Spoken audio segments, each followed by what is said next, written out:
ये वक्त ये उम्र वापिस नहीं आएगा। आंखों में अरमान लिया, मंजिल को अपना मान लिया, तो मुश्किल क्या आसान क्या, जब ठान लिया तो ठान लिया। वंदे मातरम। बहुत ही शानदार। अब अपनी शपथ लेंगे। मैं अपने माता पिता गुरुजनों और साथियों को साक्षी मानकर ये शपथ लेता हूँ कि 8 मई 2022 को भारत बंद को सफल बनाने के लिए सोशल मीडिया पर और धरातल पर इसकी मजबूती के लिए भरसक प्रयास करूंगा। सोशल मीडिया पर चाहे वो व्हाट्सएप हो, फेसबुक हो, ट्विटर हो, इंस्टाग्राम हो, अपने मित्रों को, रिश्तेदारों को, परिजनों को पोस्ट शेयर करूंगा और आगे शेयर करने के लिए निवेदन करूंगा। 8 मई 2022 को नागौर में सभी साथियों के साथ में एक बड़ा जुलूस निकाल करके भारत बंद के आह्वान को सफल बनाएंगे। जय हिंद। सोचने से कहाँ मिलते हैं तमन्नाओं के शहर, चलना भी जरूरी है मंजिल को पाने के लिए। नमस्कार, जय हिंद मेरे देश के आन बान शान, देश के भावी फौजियों। आज हमारे स्टूडियो में एक देश का भावी फौजी जिसका सपना है भारतीय सेना को ज्वाइन करना। अभी इन्होंने 12th पास की है।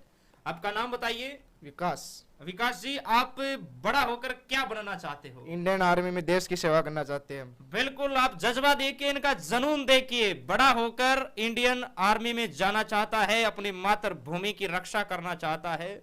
लेकिन सरकार की नीतियों की वजह से बहुत सारे हमारे भाई जो अवरेज हो चुके हैं और ऐसे देश के भावी फौजी जो अभी 12th पास करके और आगे इनका भी सपना है कि हम भी भारतीय सेना को ज्वाइन करेंगे और अपनी मातृभूमि की रक्षा करेंगे। और आप सभी से हमारा निवेदन रहेगा कि 8 मई का भारत बंद का जो प्लान किया है, आप सभी को पता है, अगर सरकार 2-4 दिन बाद अगर डिसीजन नहीं लेती है तो उसके आगे की रणनीति भी आपको बताई जाएगी। लेकिन आपसे निवेदन रहेगा कि 8 मई संपूर्ण भारत को बंद करना होगा। आपके पिताजी क्या करते हैं? इंडियन आर्मी में किस पोस्ट पे है? एसएम सूबेदार मेजर। अब देखिए, इनके पिताजी हैं वो सूबेदार की पोस्ट पे है इंडियन आर्मी में, और ये उन्हीं का बेटा है। इसका भी सपना है कि मैं भी अपने पिताजी की तरह अपनी मातृभूमि की रक्षा करूंगा, सरहद पर जाऊंगा। लेकिन सरकार की नीतियों की वजह से हमें भी डर है कि हमारा देश का जो लाडला है, देश का जो भावी फौजी है, इसका सपना अधूरा ना हो। और बिल्कुल हम अधूरा नहीं रहने देंगे। आप सभी जितने भी देश के भावी फौजी है, सभी को देखिए एकजुट होना होगा। अभी हमारे इस देश के लाडले ने अभी 12th पास की है, तो इनके सपनों के लिए हम लड़ेंगे। और आपके एग्जाम की डेट, आगे रैलियां वगैरह है, वो किस किस डेट पे होने वाली है।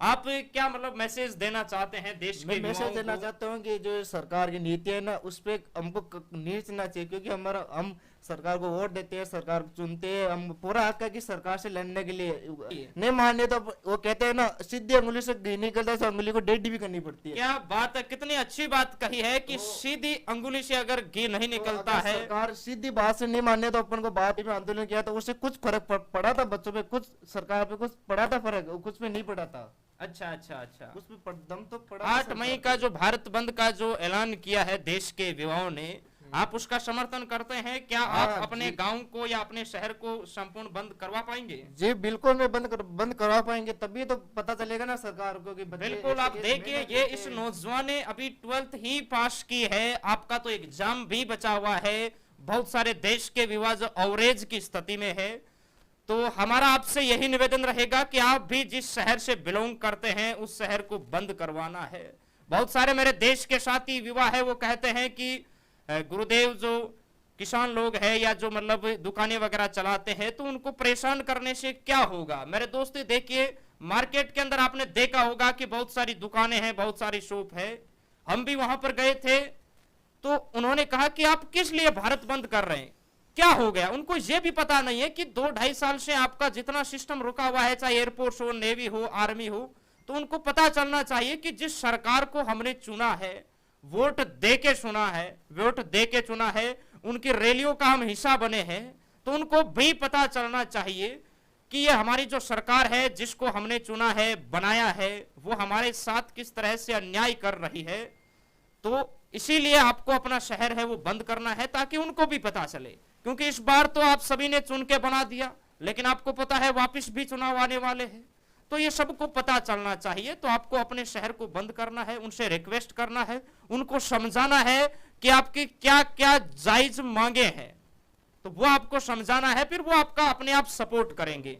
और इस सरकार को भी जगाने की जरूरत है, जो आराम से एसी के कमरों में बढ़िया शानदार घूमने वाली कुर्सियों पे बैठे रहते हैं। उनको पता चलना चाहिए कि बेरोजगार युवाओं का दर्द क्या है। इधर उधर घूमने से कुछ नहीं होता। अदर कंट्रियों में खूब नाम कमाया है, लेकिन अपने देश की तरफ भी देखना चाहेंगे। और कुछ आप मैसेज देना चाहते हैं? और तो अभी क्या और मैसेज नहीं देना चाहते हैं। चलिए, अच्छी बात है। भारत माता की जय, जय। वंदे मातरम।